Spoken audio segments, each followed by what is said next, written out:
आज जो भी अपनी जिंदगी में सफल है उनमें सिर्फ एक खासियत थी कि वो सब हारने के बाद भी नहीं रुके। मुश्किलें सबकी जिंदगी में आई, लेकिन जिसको सफल होना था वो वहाँ पे नहीं रुका। वो अपने मकसद के लिए बढ़ता रहा और एक दिन वो आ ही गया जिस दिन उनको सफलता मिल गई और आज पूरी दुनिया उनके गुणगान करती है। आज आप जिसकी कहानी सुनने वाले हैं इसने भी अपनी जिंदगी में हारना नहीं सीखा। बंदा एक नहीं, दो नहीं, बल्कि 1000 से भी ज्यादा बार असफल हुआ मगर हारा नहीं और कोशिश करता रहा, फिर सफल हुआ तो ऐसा कि रिटायर्ड लोगों के लिए भी मिसाल बन गया। हम बात कर रहे हैं कर्नल हार्लैंड सैंडर की, वही सैंडर जो दुनिया की सबसे पॉपुलर फ्राइड फ्रेंच KFC के फाउंडर हैं। सैंडर जब महज 6 साल के थे तब उनके पिता चल बसे। अब केवल उनकी माँ ही थी जिनका उन्हें सहारा था। घर की हालत भी ज्यादा अच्छी नहीं थी, लिहाजा माँ को घर से बाहर जाकर काम करना पड़ा। कुछ वक्त बाद सैंडर्स को भी लगा कि उन्हें अभी नौकरी करनी चाहिए, इसलिए उन्हें अपना स्कूल भी छोड़ना पड़ा। वो 7वीं तक ही पढ़ाई कर पाए।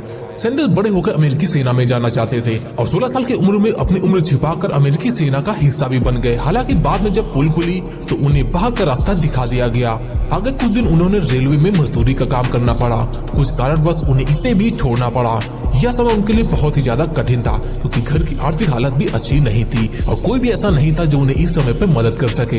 इसी बीच 1920 के आसपास उन्होंने नाव बनाने की खुद की कंपनी खोली, लेकिन अफसोस इसके बाद भी उनकी गाड़ी पटरी पर नहीं आई। सैंडर्स 40 के हो चुके थे और अब तक वो कई काम भी ट्राई कर चुके थे। बार बार मिल रही असफलताओं के कारण उनके अंदर कहीं न कहीं हताशा जरूर थी, मगर वह टूट कर बिखरे नहीं और यही पहचान होती है एक विनर की। उन्होंने खुद को एक बार फिर समेटा और चिकन डिशेस बनाने का फुल प्लान तैयार किया। कहते हैं शुरुआत में चिकन का स्वाद लोगों की जुबान पर चढ़ाने के लिए उन्होंने इसे फ्री में बांटा। लोगों ने पसंद किया तो सड़क के किनारे रेस्टोरेंट खोलकर अपना काम को शुरू कर दिया। धंधा धीरे धीरे चल पड़ा, ठीक ठाक कमाई भी होने लगी थी, लेकिन उनकी मुश्किलें इस तरह खत्म होने वालों में से नहीं थी। गाड़ी आगे बढ़ रही थी कि मामला अटक गया। एक झगड़े के चलते 4 साल बाद उन्हें अपना रेस्टोरेंट बंद करना पड़ा, जो काफी अच्छे तरीके से चलना शुरू हो गया था। हालांकि एक बार उन्होंने फिर से दूसरा रेस्टोरेंट खोलने की हिम्मत दिखाई, मगर विश्व युद्ध छिड़ने के चलते उन्हें उसे भी बंद करना पड़ा। अंततः उन्होंने रिटायरमेंट लेने का मन बना लिया। अब तक वो 65 साल के हो चुके थे। इसी बीच अचानक उन्हें सामाजिक सुरक्षा के तहत एक चेक मिला।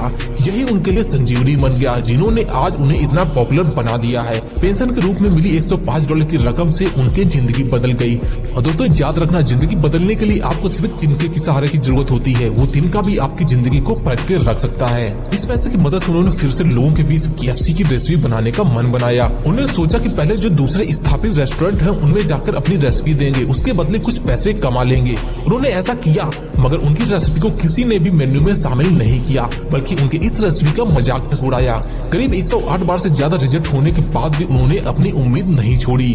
उन्हें उम्मीद थी कि उनके साथ कुछ अच्छा जरूर होगा और यही था कि उनकी जिंदगी में बदलाव आया। एक होटल मालिक को उनकी रेसिपी पसंद आई, उसने उसे अपने रेस्टोरेंट की मेन्यू में शामिल भी कर लिया। बस यहीं से शुरू हो गई KFC की कहानी। देखते ही देखते KFC की फ्रेंचाइजी शहर के बाहर दुनिया के अलग अलग देशों में पहुंच गई। 1964 के आते आते करीब 600 फ्रेंचाइजी खुल गई थी। आगे सैंडर्स ने अपनी KFC को $2 मिलियन में अपने निवेशक को बेच दिया था, जिसे उन्होंने $105 से स्टार्ट किया था। आज वो कंपनी 2 मिलियन में बेच चुके थे। इसी तरीके से कंपनी एक दूसरे मालिकों के बीच ट्रांसफर होने लगी। इसी बीच 1986 में पेप्सिको जैसी बड़ी कंपनी ने भी $1840 मिलियन की भारी रकम चुकाकर KFC को अपना बना लिया। और 1976 में सैंडर्स को दुनिया के सबसे ज्यादा अमीर लोगों की सूची में जगह मिल गई, लेकिन 90 साल की उम्र में ये दुनिया से चले गए। साथ ही अपनी कहानी लोगों के बीच छोड़ गए, जो बताती है कि नामुमकिन कुछ भी नहीं है। अगर हम अपनी इच्छा शक्ति से दृढ़ है और हौसले बुलंद है तो कोई ऐसी चीज नहीं है जो हमें हरा सके। हमें सफलता जरूर मिलेगी अगर हम उसके पीछे जी जान से लग जाते हैं।